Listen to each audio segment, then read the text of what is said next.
Hello students, तो कैसे हैं आप सब। आज हमारा रिप्रोडक्शन इन ऑर्गेनिज्म पर सेकंड लेक्चर है। तो इस सेकंड लेक्चर में हम क्या पढ़ने वाले, हम पढ़ने वाले एसेक्सुअल रिप्रोडक्शन अलैंगिक जनन के बारे में। तो अलैंगिक जनन को आज हम पूरे विस्तार से पढ़ेंगे। अलैंगिक जनन के सभी बेसिक्स इस वीडियो को देखने के बाद में आपके क्लियर हो जाएंगे। तो शुरुआत करते हैं हम हमारे टॉपिक की, किस टॉपिक की, एसेक्सुअल रिप्रोडक्शन की, कि एसेक्सुअल रिप्रोडक्शन क्या होता है, अलैंगिक जनन क्या होता है। तो अलैंगिक जनन में सबसे पहले मैं बात करूंगा उसकी फीचर्स की। फीचर्स यानी किस प्रकार से अलैंगिक जनन के लक्षण होते हैं। यानी सबसे पहले ये बात करूं, मैं आपको ये बताऊं कि अलैंगिक जनन में एक सिंगल पेरेंट इन्वॉल्व होता है, यानी एक ऑर्गेनिज्म के द्वारा अपने समान एक संतति उत्पन्न करने की जो क्रिया होती है उसे बोलते हैं अलैंगिक जनन, एसेक्सुअल रिप्रोडक्शन। फिर से सुनिए, यहाँ पर इस बात को समझिए कि एसेक्सुअल रिप्रोडक्शन क्या है। एसेक्सुअल रिप्रोडक्शन का मतलब है कि किसी भी ऑर्गेनिज्म के द्वारा, एक ऑर्गेनिज्म के द्वारा अपने ही समान संतति उत्पन्न करने की क्षमता अलैंगिक जनन कहलाती है। सिंपल वे में देखते हैं हम डेफिनेशन को। तो सबसे पहले हम बात करेंगे एसेक्सुअल रिप्रोडक्शन की फीचर्स के बारे में। एसेक्सुअल रिप्रोडक्शन की फीचर्स क्या होते हैं। तो सबसे पहला टॉपिक मेरा क्या है, फीचर्स। किसका फीचर्स, एसेक्सुअल रिप्रोडक्शन का फीचर्स। तो सबसे पहले मैं बात करूंगा features of features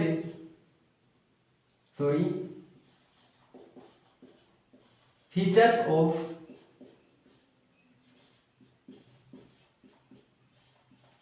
asexual reproduction. Features of asexual reproduction की बात कर रहा हूं, तो सबसे पहला फीचर कौन सा है। सबसे पहला फीचर है सिंगल पेरेंट इन्वॉल्व। यानी एसेक्सुअल रिप्रोडक्शन में,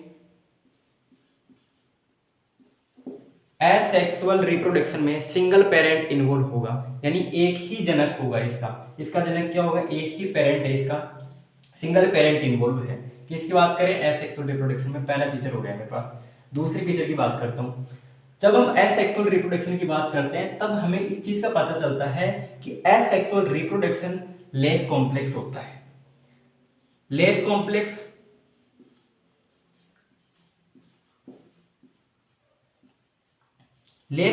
होता है। लेस कॉम्प्लेक्सिटी का मतलब है कि जटिलता के आधार पर अगर इसको डिफाइन करें तो इसका जो कैरेक्टर लेस होता है। थर्ड बात करता हूं मैं कि एसेक्सुअल रिप्रोडक्शन फास्ट होता है। एसेक्सुअल रिप्रोडक्शन क्या होता है, फास्ट होता है, यानी बहुत ज्यादा स्पीड से होता है एसेक्सुअल रिप्रोडक्शन। फोर्थ पॉइंट पर जाता हूं तो मुझे पता चलता है एसेक्सुअल रिप्रोडक्शन के बारे में कि एसेक्सुअल रिप्रोडक्शन एक सिंपल प्रोसेस है। कौन सी प्रोसेस है, सिंपल प्रोसेस है। एसेक्सुअल रिप्रोडक्शन एक सिंपल प्रोसेस है। और इसके अलावा जब मैं ये बात करता हूं कि इसके अंदर गेमेट इन्वॉल्व होगा या नहीं होगा, यानी एसेक्सुअल रिप्रोडक्शन में गेमेट इन्वॉल्व होते हैं या नहीं होते हैं। जब हम गेमेट्स की बात करते हैं तब हम ये सुनते हैं कि जब सेक्सुअल रिप्रोडक्शन होता है उनके अंदर गेमेट इन्वॉल्व होता है, लेकिन क्या जो एसेक्सुअल रिप्रोडक्शन है उसमें भी गेमेट इन्वॉल्व होता है या नहीं। तो इसका आंसर होगा कि इसके अंदर गेमेट इन्वॉल्व हो भी सकता है और नहीं भी हो सकता। तो हम लिखेंगे इसको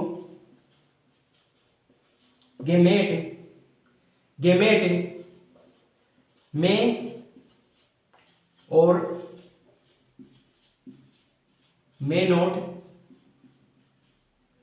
इन्वॉल्व। गेमेट में और मे नॉट इन्वॉल्व। गेमेट में और मे नॉट इन्वॉल्व, यानी गेमेट इन्वॉल्व हो भी सकता है और नहीं। जब मैं ये बोलता हूं कि गेमेट एसेक्सुअल रिप्रोडक्शन में इन्वॉल्व हो सकता है तो हमें इस चीज को समझने की जरूरत है कि गेमेट किस प्रकार से एसेक्सुअल रिप्रोडक्शन में इन्वॉल्व होता है। जब मैं यहाँ पर बात करता हूँ पार्थेनोजेनेसिस की बात करता हूँ तब मुझे इस बात का पता चलता है कि इसके अंदर गेमेट इन्वॉल्व होता है। इसमें बात करता हूँ पार्थेनोजेनेसिस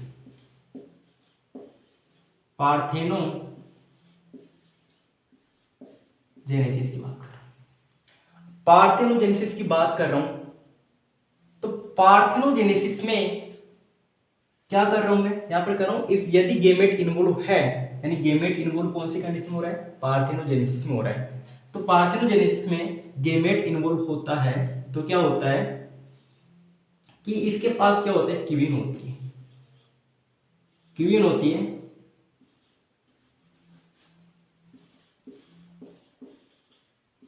क्वीन जो होती है इसकी वो होती है डिप्लॉइड। क्वीन क्या होती है इसकी, डिप्लॉइड होती है। डिप्लॉइड क्वीन के अंदर मियोसिस होने से, डिप्लॉइड क्वीन के अंदर मियोसिस होने से इसके पास क्या फॉर्म होता है, एक फॉर्म होता है। एक फॉर्म क्यों हो रहा है, अब समझने की जरूरत यहाँ पर यह है कि एक फॉर्म क्यों हो रहा है, एक क्यों बन रहा है, क्योंकि फीमेल है, फीमेल है इसलिए एक बन रहा है यहाँ पर। तो एक बनने से एक के थ्रू डायरेक्ट क्या होता है, यहाँ पर मेल गेमेट इन्वॉल्व नहीं होता है, ओनली फीमेल गेमेट के थ्रू क्या बन जाता है, ड्रोन का निर्माण हो जाता है। किसका निर्माण होता है, ड्रोन बन जाता है।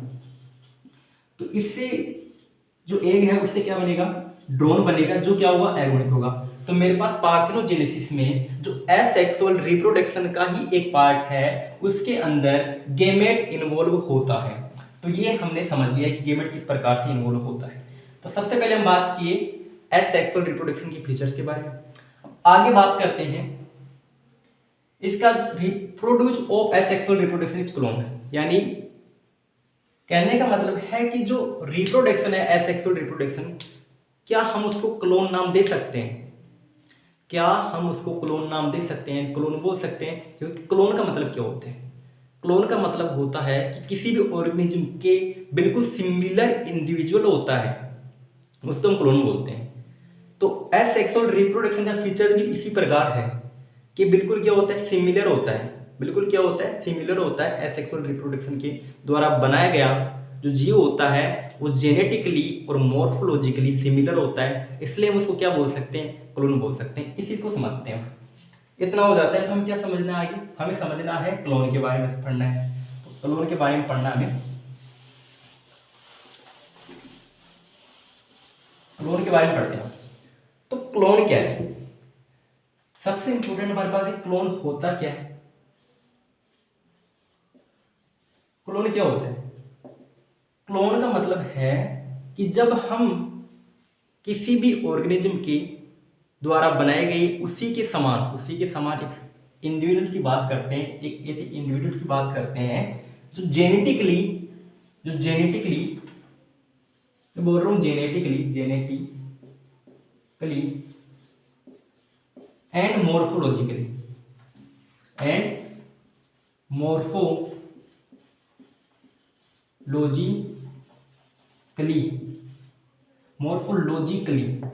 मॉर्फोलॉजिकली क्या होता है, सिमिलर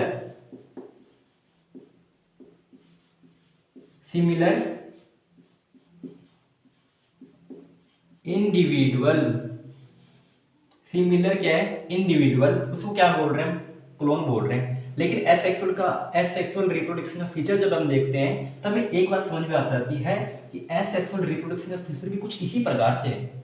किस प्रकार से, जिस प्रकार से क्लोन का है। तो हम एसेक्सुअल रिप्रोडक्शन के द्वारा बनाए गए जो जीव है उसको हम क्या नाम दे सकते हैं, क्लोन नाम दे सकते हैं। यहाँ तक बात समझ में आ जाती है। आगे बात करते हैं कि जो एसेक्सुअल रिप्रोडक्शन है वो किन बातों पर डिपेंड कर रहा है। इसकी क्या बात करें, डिपेंडेंसी पर बात करेंगे। किस पर बात करेंगे, डिपेंडेंसी पर। तो एसेक्सुअल रिप्रोडक्शन किन बातों पर डिपेंड करता है, तो एसेक्सुअल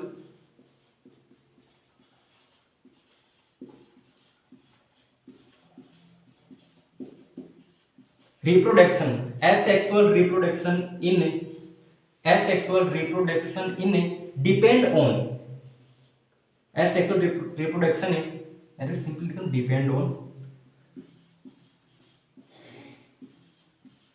डिपेंड ऑन का मतलब है कि एसेक्सुअल रिप्रोडक्शन किन बातों पर डिपेंड करता है। सबसे पहले मैं यहाँ पे लिखता हूँ, सबसे पहली बात है मेरे पास, सबसे पहली बात कौन सी है मेरे पास है कि जो एसेक्सुअल रिप्रोडक्शन है किन कारकों पर डिपेंड कर रहा है, ये समझ रहे हैं। तो ये बात किसके पर डिपेंड करेगा, सबसे पहले बात करते हैं इंटरनल फिजियोलॉजी।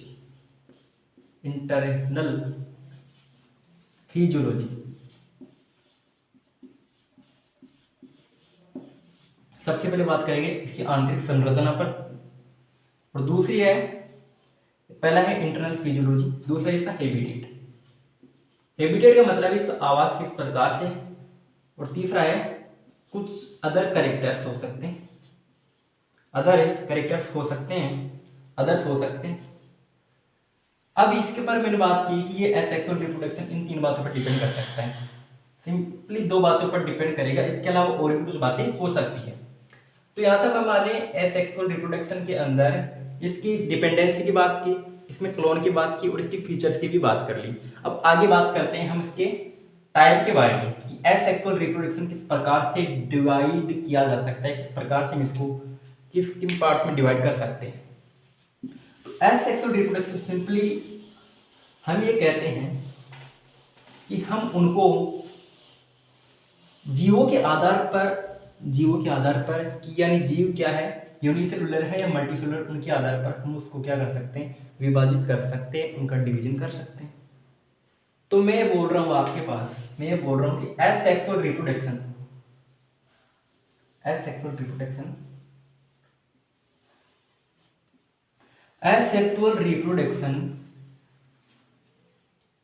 का टाइप देख रहा हूं, किसके आधार पर देख रहा हूं, जीवों के आधार पर देख रहा हूं, ऑर्गेनिज्म के आधार पर देख रहा हूं। यूनिसेलुलर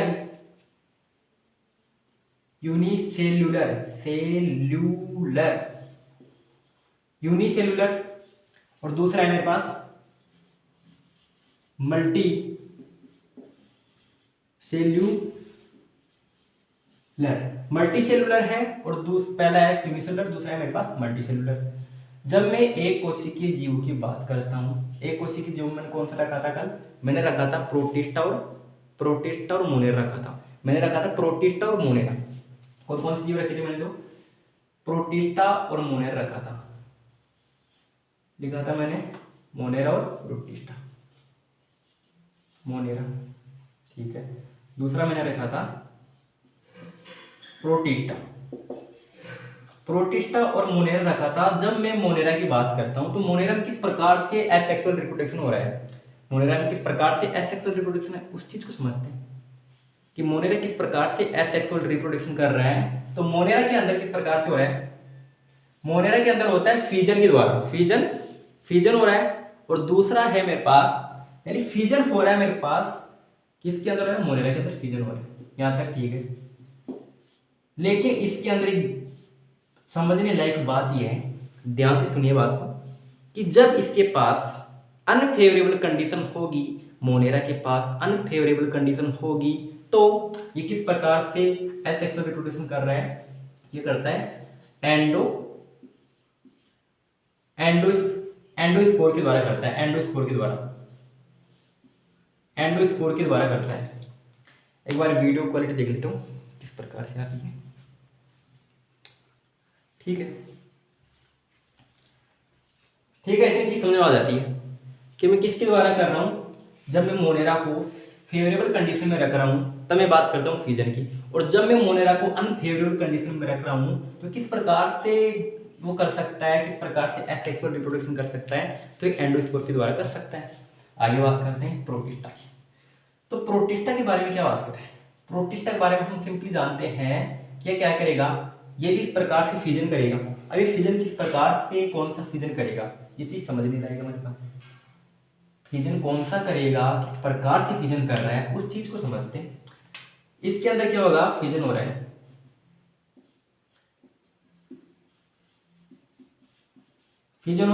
तो फीजन कौन सा हो रहा है, इसके अंदर जो प्रोटिस्टा है उसके अंदर मेरे पास कौन सा फीजन हो रहा है, मेरे पास हो रहा है, पहला तो हो रहा है मेरे पास बाइनरी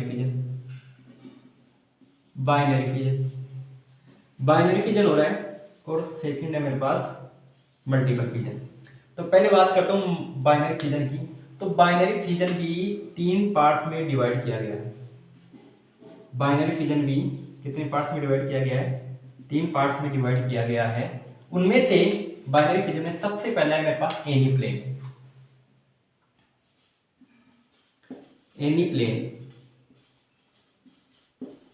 यानी कोई भी इंडिविजुअल किसी भी प्रकार के प्लेन से अगर डिवीजन कर रहा है तो हम उसको बोल रहे हैं एनी प्लेन डिवीजन हो रहा है, तो बाइनरी फिजन का एक पार्ट है।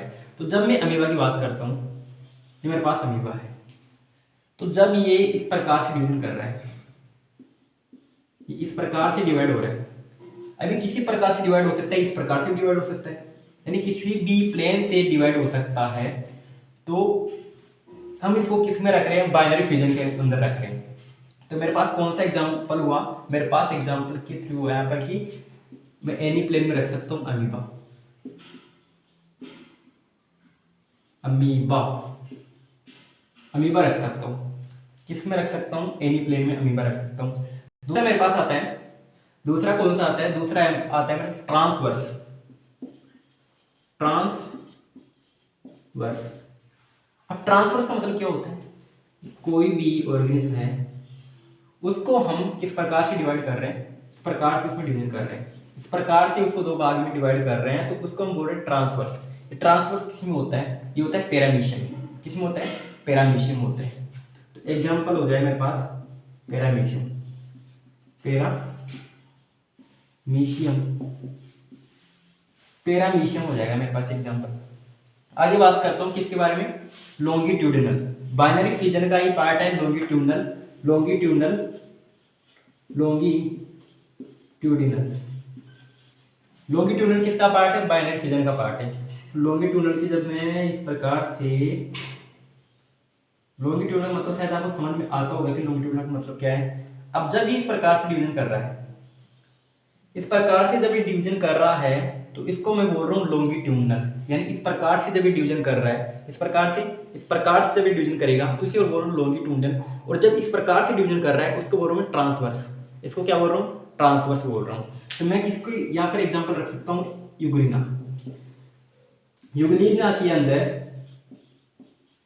जो डिवीजन होता है, यूग्लिना के अंदर जो डिवीजन होता है वो कैसा होता है, लॉन्गिट्यूडिनल, बाइनरी फिजन का लॉन्गिट्यूडिनल। एसेक्सुअल रिप्रोडक्शन हो रहा है इसके अंदर, एसेक्सुअल रिप्रोडक्शन हो रहा है। आगे बात करूंगा मैं किसकी, आगे बात करूंगा मैं बाइनरी फिजन की बात की। अब मैं बात करूंगा मल्टीपल फिजन की। किसकी बात करूंगा, मल्टीपल फिजन की बात करूंगा। तो आगे बात करते हैं मल्टीपल फिजन के बारे में। मल्टीपल फिजन के बारे में बात करते हैं कि मल्टीपल फिजन किस प्रकार से हो रहा है। क्योंकि हमारे पास क्या चल रहा है, प्रोटिस्टा चल रहा है। क्या चल रहा है हमारे पास, प्रोटिस्टा चल रहा है। तो प्रोटिस्टा में मैं क्या बात कर रहा हूँ, मल्टीपल फिजन किस प्रकार से, मल्टीपल फिजन की बात कर रहा हूँ। किसकी बात कर रहा हूँ, मल्टीपल फिजन।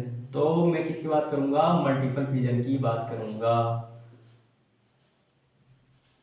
मल्टीपल फिजन,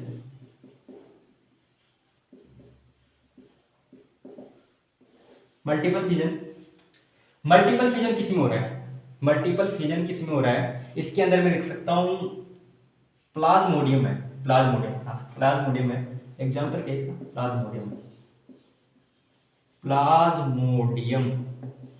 हाँ, प्लाज्मोडियम किसके द्वारा होता है, मल्टीपल फिजन होता है प्लाज्मोडियम में। अब देखिए यहाँ पर समझने लायक मेरे पास एक बात है कि मैंने मल्टीपल फिजन देखा, मल्टीपल फिजन देखा है, किसके अंदर देखा है, प्रोटिस्टा के अंदर देखा है यार, ठीक है। यहाँ तक बात समझ में आती है। आगे बात करते हैं, आगे किसकी बात करने में, हमें बात करते हैं मल्टी सेलुलर ऑर्गेनिज्म की। मल्टी सेलुलर ऑर्गेनिज्म की बात करनी है, मल्टी सेलुलर ऑर्गेनिज्म किसकी बात करें, लेस कॉम्प्लेक्स की बात करेंगे, एक मोर कॉम्प्लेक्स की बात करेंगे। हम किसकी बात करेंगे उसमें, लेस कॉम्प्लेक्स और मोर कॉम्प्लेक्स, यानी लेस कॉम्प्लेक्स कौन सा है, मोर कॉम्प्लेक्स कौन सा है। तो आगे क्या बात करनी है, हमें बात करनी है मल्टी सेलुलर के अंदर लेस कॉम्प्लेक्स। तो सबसे पहले मैं बात करता हूं लेस कॉम्प्लेक्स जीवों की, लेस कॉम्प्लेक्स जो जीव होंगे। लेकिन उन पर जाने से पहले मेरे पास ये आता है, ये टॉपिक पहले कवर करना चाहिए मुझे, अमीबा है जो मल्टीपल फिजन कर रहा है। क्योंकि अमीबा में हमने क्या पढ़ा था कि ये एनी प्लेन से डिवीजन होगा, बाइनरी फिजन में एनी प्लेन, बाइनरी फिजन में भी एनी प्लेन है। लेकिन ये क्या बोल रहे हैं यहाँ पर कि अमीबा क्या कर रहा है, मल्टीपल फिजन कर रहा है। अब इस चीज को समझना बहुत जरूरी है कि अमीबा किस प्रकार से मल्टीपल फिजन कर रहा है, मल्टीपल फिजन अमीबा किस प्रकार से कर रहा है। तो ध्यान से सुनिए इस चीज को, यहाँ पर समझने लायक बात है। अमीबा के अंदर हम किसकी बात कर रहे हैं, कि अमीबा के अंदर बात कर रहे हैं, अमीबा के अंदर मल्टीपल फिजन देखना है। क्या देखना है, मल्टीपल फिजन। क्योंकि जब मैंने ये पढ़ा था, मैंने ये पढ़ा था कि अमीबा के अंदर तो बाइनरी फिजन हो रहा है, बाइनरी फिजन में कौन सा, एनी प्लेन हो रहा है, बाइनरी फिजन कौन सा हो रहा है, एनी प्लेन हो रहा है, तब ये बोल रहा है कि मल्टीपल फिजन होगा। मल्टीपल फिजन कैसे होगा? अब यहाँ पर बात समझने लायक ये है कि इसके अंदर जब अमीबा के अंदर अनफेवरेबल कंडीशन आएगी, अनफेवरेबल कंडीशन आएगी, तो अनफेवरेबल कंडीशन में इसके पास क्या होगा, मल्टीपल फिजन होगा। कौन सी कंडीशन में? अनफेवरेबल कंडीशन में। फेवरेबल है, अनफेवरेबल कंडीशन है किसके पास है, अमीबा के पास। अब देखिए इस चीज को ध्यान से समझिए, ये एक बहुत ही इंपॉर्टेंट स्टेटमेंट है अमीबा के बारे में। अमीबा के बारे में बहुत ही इंपॉर्टेंट स्टेटमेंट समझने लायक बात इसमें यह है कि ये मेरे पास अमीबा है, ठीक है, ये मेरे पास क्या है। सिंपल से बात को समझते हुए जाइए कि क्या है, इसका मतलब क्या है, अनफेवरेबल कंडीशन में किस प्रकार से क्या कर रहा है, मल्टीपल फिजन कर रहा है, ठीक है। यहां तक बात समझ में आती है। आगे चलते हैं। अब मैं ये बोल रहा हूं कि जब इसका जो सूडोपोडिया वाला पार्ट है, ये पार्ट जिससे क्या करता है, अपना भोजन पकड़ता है, तो ये सूडोपोडिया को क्या करता है, विड्रो करेगा। विड्रो क्यों करेगा? यानी अंदर की तरफ क्या कर लेगा, फोल्ड कर लेगा, इस प्रकार से अपनी संरचना बना लेगा। यानी क्या करेगा, इट विड्रो सूडोपोडिया।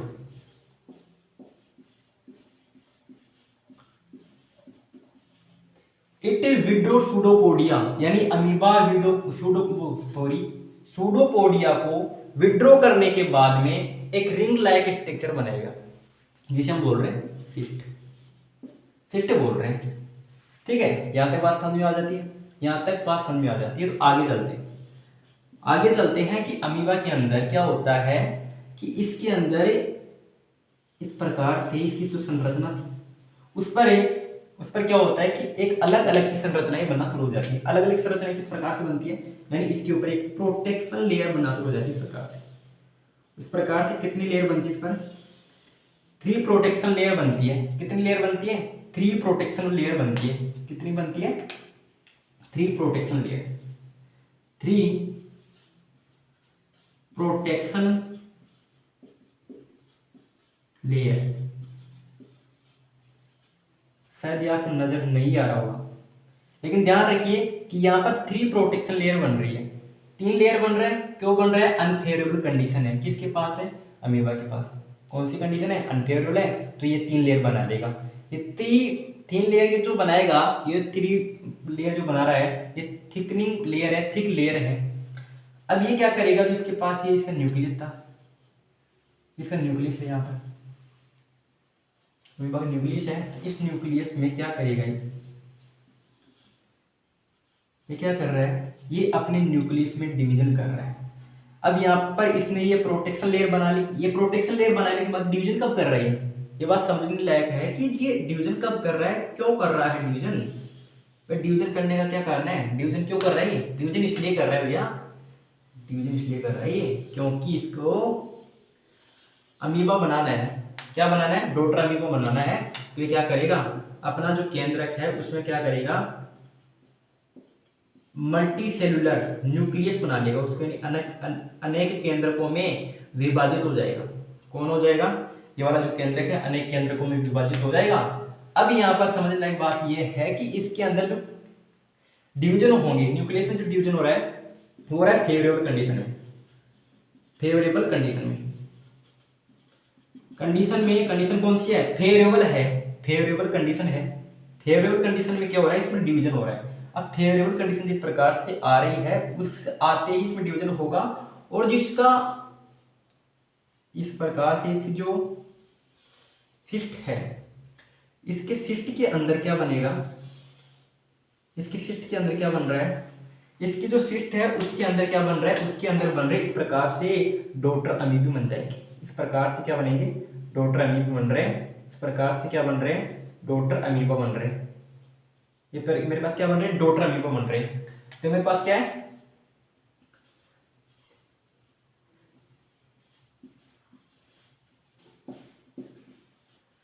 तो डॉटर अमीबा बन रहे हैं,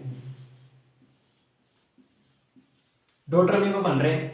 जब मैंने यहाँ पर फेवरेबल कंडीशन में अनेक केंद्रक बनाए यानी मल्टी न्यूक्लियर बनाया इसको, तो इसको मैं नाम दे रहा हूँ, इसको क्या नाम दे रहा हूँ मैं, इसको बोल रहा हूँ मैं सूडोपोडिया स्पोर। क्या बोल रहा हूँ इसको? सूडोपोडिया स्पोर बोल रहा हूँ। अभी सूडोपोडिया जो स्पोर है, इस सूडोपोडिया जो स्पोर है ये किस में कन्वर्ट हो रहा है? डॉटर अमीबा बना रहा है। अब जैसे डॉटर अमीबा इसकी बन जाएगी तो ये इसकी सिस्ट जो है, इसकी सिस्ट है इस प्रकार से ब्रेक हो जाएगी। इसकी जो सिस्ट है जो क्या हो जाएगी? ब्रेक हो जाएगी। और ब्रेक हो जाने के बाद में इसके पास जो इसका जो डॉटर अमीबा है वो बाहर निकल जाएगा। तो इस प्रक्रिया को हम क्या कह रहे हैं? ये बाहर निकलने की जो प्रक्रिया है उसे हम क्या नाम देते हैं? स्पोरुलेशन नाम देते हैं। क्या नाम देते हैं? स्पोरुलेशन। स्पोरुलेशन मतलब स्पोर्स का बाहर निकलना स्पोरुलेशन कहला रहा है। स्पोर्स का जो बाहर निकलना है वो क्या कहला रहा है? स्पोरुलेशन कहला रहा है। तो यहाँ पर हम किसकी बात करें? मल्टीफिजन अनफेवरेबल कंडीशन में अमीबा भी हो रहा है। तो ये बात बहुत ही अच्छा स्टेटमेंट है, समझने लायक स्टेटमेंट है। तो इस चीज को आपको शायद समझ में आ गई होगी ये बात। आगे बात करता हूँ। तो आगे मैं किसकी बात कर रहा था? मैं बात कर रहा था लेस कॉम्प्लेक्स और मोर कॉम्प्लेक्स की। इसकी बात कर रहा था मैं, लेस कॉम्प्लेक्स और मोर कॉम्प्लेक्स की बात कर रहा था। तो आगे बात करते हैं हम लेस कॉम्प्लेक्स और मोर कॉम्प्लेक्स के बारे में कि ये क्या कहना चाहते हैं। लेस कॉम्प्लेक्स, मल्टी सेलुलर के अंदर लेस कॉम्प्लेक्स क्या है और उसके अंदर मोर कॉम्प्लेक्स क्या है? तो सबसे पहले हम बात करते हैं कि लेस कॉम्प्लेक्स ऑर्गेनिज्म के बारे में। लेस कॉम्प्लेक्स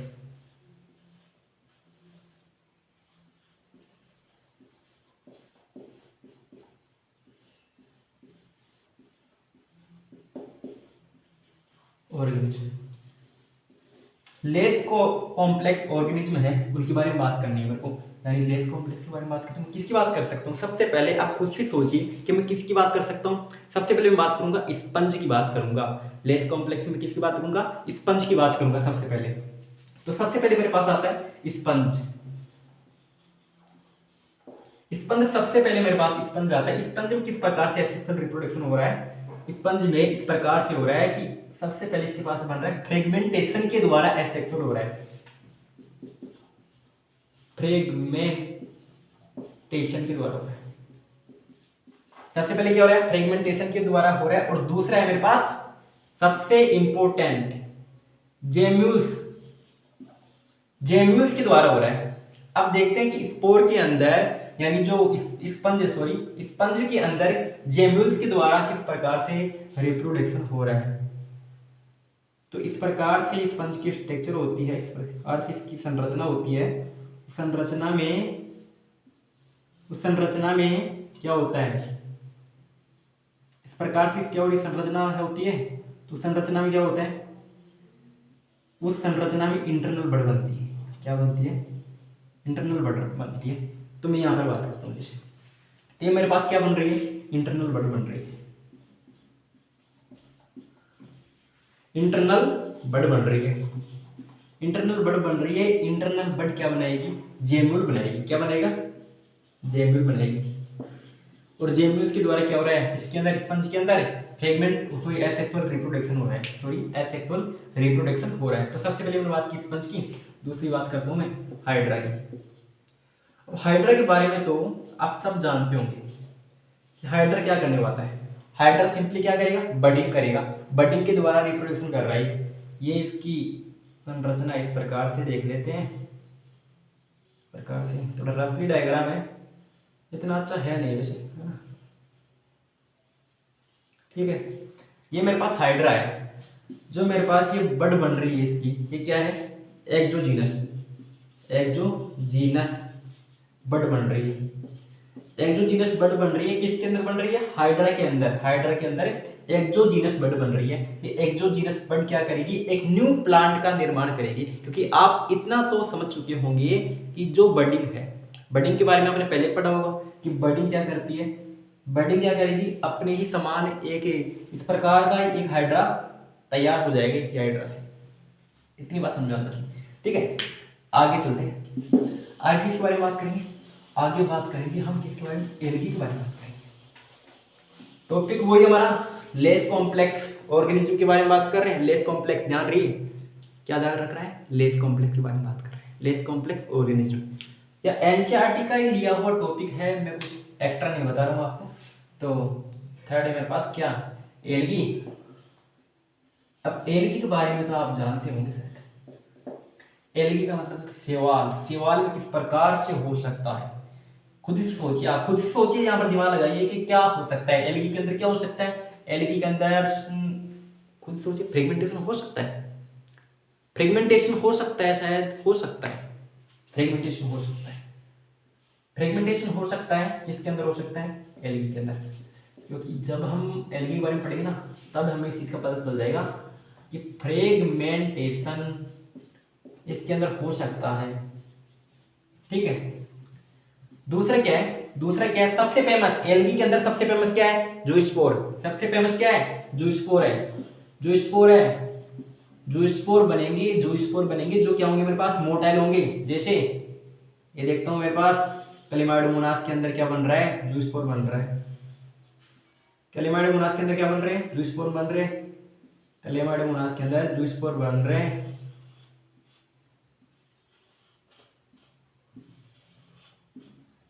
मेरे पास क्या है, जूस्पोर है, जूस्पोर बन रहा है। ये मेरे पास क्या है, माइडोमोनास, क्लेमाइडोमोनास के अंदर जूस्पोर हो रहा है। तो ये जूस्पोर क्या है, एसेक्सुअल रिप्रोड्यूस करने की जो स्ट्रक्चर है उसे बोल रहे हैं जूस्पोर। तो जूस्पोर क्या होता है, मोटाइल होता है, सबसे अच्छी बात है इसके बारे में, क्योंकि जब मोटाइल होगा जूस्पोर को वो करने में क्या मतलब, रिप्रोड्यूस करने में क्या नहीं आएगी, परेशानी नहीं आएगी, दिक्कत नहीं आएगी, तो मोटाइल होना अच्छी बात है। तो जूस्पोर के बारे में बात कर रहे हैं, तो ये क्या होगा, हैप्लॉइड होगा, क्या होगा, हैप्लॉइड होगा। इतनी बात की किसके बारे में, एल्गी के बारे में। अब बात करते हैं अगले नंबर पर। अब जब मैं एल्गी पढ़ता हूँ तो मैं किसके बारे में पढ़ता हूँ उससे आगे, यानी या तो मैं फंजाई के बारे में पढ़ूंगा, वो भी जो आते हैं मैं फंजाई के बारे में पढ़ूंगा, कि एल्गी के बारे में क्या आता है, फंजाई आता है, आता तो कुछ, लेकिन जब भी हम पढ़ते हैं तो एल्गी और फंजाई का नाम तो अक्सर इन दोनों का नाम साथ ही आ जाता है, इसलिए मैं आपको बोल रहा हूँ कि शायद मैं ये पढ़ने वाला हूँ। तो इसके अंदर वही सिचुएशन होगी जैसे किसके अंदर थी, एल्गी के अंदर थी। एल्गी में क्या थी, फ्रेगमेंटेशन थी, तो इसके अंदर भी क्या होगी, फ्रेगमेंटेशन होगी। क्या होगी इसके अंदर, फ्रेगमेंटेशन, फ्रेगमेंटेशन होगी, फ्रेगमेंटेशन होगी। किसके अंदर हो रही है, फंजाई के अंदर हो रही है। तो फंजाई के अंदर दूसरी चीज क्या हो सकती है, दूसरी चीज हो सकती है एप्लेनोस्पोर। अब ये एप्लेनोस्पोर क्या है, ये चीज समझना इंपॉर्टेंट है कि ये एप्लेनोस्पोर क्या आ गया, ये नए नाम आ रहे हैं मेरे पास। एप्लेनोस्पोर क्या है, तो एप्लेनोस्पोर जब मैं बात करता हूँ पेनिसिलियम की, तो पेनिसिलियम में इस प्रकार से इसकी संरचना होती है। तो इसमें क्या बनता है,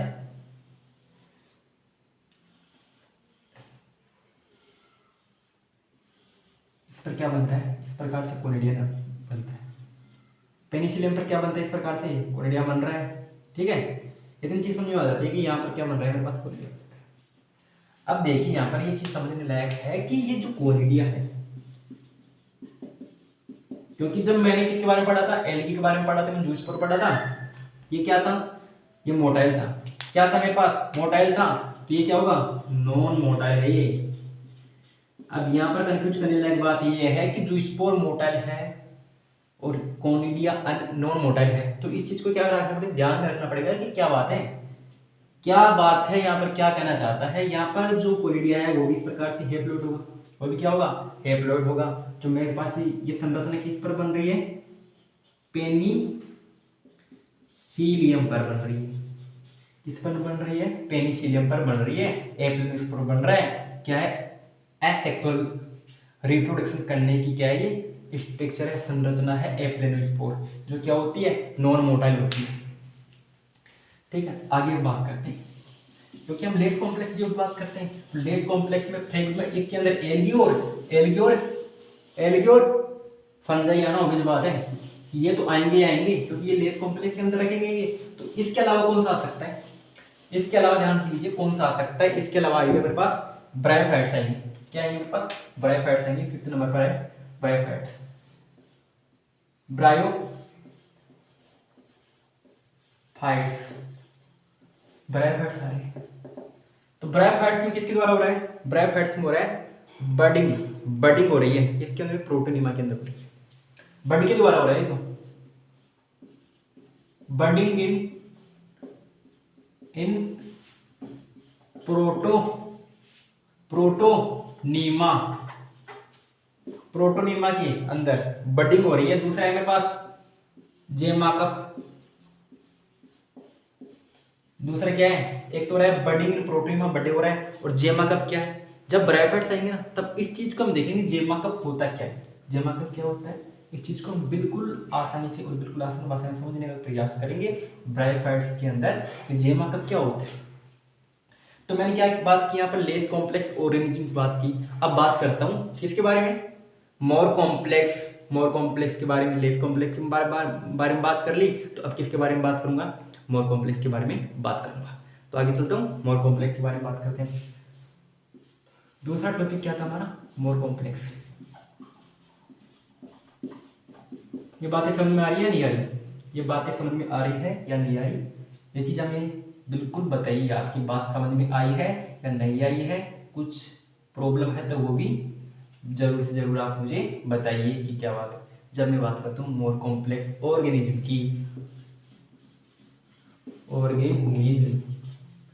मोर कॉम्प्लेक्स ऑर्गेनिज्म की बात कर रहा हूँ, तो मोर कॉम्प्लेक्स में मेरे पास कौन आ रहा है, प्लांट्स आ रहे हैं, हायर प्लांट्स आ रहे हैं, और मेरे पास क्या आ रहे हैं, एनिमल्स आ रहे हैं। तो जब मैं बात करता हूँ एनिमल्स की, इन एनिमल्स यानी एनिमल्स में यानी जंतुओं में क्या होता है कि जब मैं ये बोल रहा हूँ कि एसेक्सुअल रिप्रोडक्शन की बात कर रहा हूँ, तो मैं यहाँ पर क्या बात करूंगा, एसेक्सुअल रिप्रोडक्शन। किसमें एसेक्सुअल रिप्रोडक्शन, एनिमल्स में। लेकिन मैं ये बोलूँ कि इनके अंदर तो एसेक्सुअल रिप्रोडक्शन होता ही नहीं, क्या बात कर रहे हो, सच में नहीं होता क्या, एनिमल्स के अंदर एसेक्सुअल रिप्रोडक्शन नहीं हो रहा है। तो यहाँ पर क्या होगा फिर, यानी हायर प्लांट से, सॉरी हायर एनिमल्स है, तो हायर एनिमल्स में क्या होता है, रीजनरेशन होता है। यानी यहाँ पर क्या नहीं हो रहा है, एसेक्सुअल रिप्रोडक्शन नहीं हो रहा है, यहाँ पर क्या हो रहा है, रीजनरेशन हो रहा है। पॉसिबल, क्या पॉसिबल इसके अंदर, रीजनरेशन पॉसिबल है, लेकिन इसके अंदर क्या चीज पॉसिबल नहीं है, क्या चीज पॉसिबल नहीं है, यहाँ पर एसेक्सुअल asexual reproduction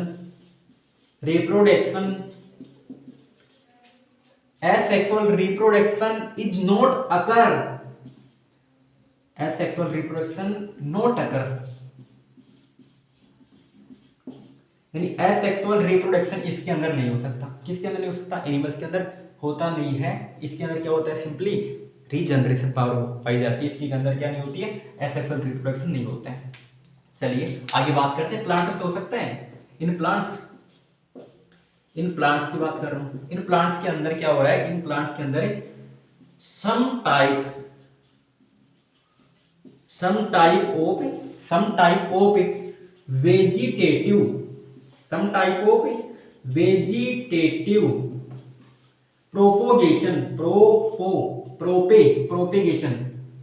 प्रोपेगेशन, यानी इसके अंदर क्या हो रहा है, वेजिटेटिव प्रोपोगेशन हो रहा है। किसके अंदर हो रहा है, प्लांट्स के अंदर हो रहा है। तो प्रोपोगेशन का मतलब क्या होता है, मतलब ये होता है कि कोई भी स्ट्रक्चर ऐसी होती है, कोई भी संरचना ऐसी होती है कि बोल रहा है structure which can give rise to new plant, यानी ऐसी संरचना वो जो एक नए प्लांट का निर्माण कर दे, उसे बोल रहे हैं हम क्या, उसी के समान एक नया प्लांट बना रहे हैं, उसे बोल रहे हैं प्रोपोग्यूल बोल रहे हैं, प्रोपोग्यूल कहते हैं उसे बोलते हैं हिंदी में प्रवर्त बोलते हैं, प्रवर्त। तो हमने आज किसके बारे में बात की, आज हमने बात की एसेक्सुअल रिप्रोडक्शन के बारे में। इसकी फीचर्स के बारे में हमने देखा था कि ये इसके सिंगल पेरेंट कॉम्प्लेक्स होगा, सिंपल होगा, पास्ट होगा, और गेमेट में और मेनोटिमल होगा। इसके अंदर बात की क्लोन के बारे में, क्लोन क्या होता है, जेनेटिकली मॉर्फोलॉजिकली सेम होता है। तीसरी बात की डिपेंडेंसी, किस पर डिपेंड करेगा, इंटरनल फिजियोलॉजी पर डिपेंड करेगा, हैबिटेट पर डिपेंड कर रहा है, और किस पर डिपेंड कर रहा है, अदर फीचर्स पर डिपेंड कर रहा है। अब इसके बारे में बात किसके बाद में की मैंने, उसके अलग अलग टाइप्स के बारे में, यूनिसेलुलर के बारे में और मल्टीसेलुलर के बारे में। यूनिसेलुलर में क्या देखा था, यूनिसेलुलर में मैंने ये देखा था कि इसके अंदर मोनेरा और प्रोटिस्टा। तो मोनेरा में क्या हो रहा है, फ्यूजन हो रहा है, और मोनेरा के अंदर फ्यूजन हो रहा है, प्रोटिस्टा के अंदर क्या हो रहा है, बाइनरी फ्यूजन हो रहा है और मल्टीपल फ्यूजन हो रहा है। बाइनरी फिजन में मैंने 3 पार्ट्स में डिवाइड किया था बाइनरी फिजन को। पहला है मेरे पास एनीप्लेन जो अमीबा में हो रहा है, ठीक है, एनीप्लेन था। दूसरा है ट्रांसवर्स, तीसरा है मेरे पास लॉन्गिट्यूडनल। उसके बाद में मैंने देखा था मल्टी यूनिसेलुलर में देखा था protista binary fission multi cellular देखा था जो प्लाज्मोडियम में हो रहा था। और मैंने देखा था अमीबा के अंदर मल्टीपल फिजन हो रहा था। तो मल्टीपल फिजन अमीबा के अंदर हो रहा था, तो किस प्रकार से हो रहा था, अनफेवरेबल कंडीशन में, उसको देखा। इसके बाद मैंने लेस कॉम्प्लेक्स डीओ की बात की, मोर कॉम्प्लेक्स डीओ की बात करी। यहाँ तक समझ में आ जाता है। अगला लेक्चर किस पर रहेगा हमारा, वेजिटेटिव रिप्रोडक्शन शुरुआत करेंगे और उससे आगे हम क्या पढ़ेंगे, सेक्सुअल रिप्रोडक्शन पढ़ेंगे। हम इन सब चीज़ों को बिल्कुल अच्छी तरीके से समझने वाले हैं, बिल्कुल एक एक चैप्टर को, एक एक टॉपिक को, एक एक बात को हर तरीके से बिल्कुल अच्छी तरीके से समझते हुए चलेंगे। तो आज के लिए सिर्फ इतना ही काफ़ी है। मिलते हैं कल के लेक्चर में। Thank you very much.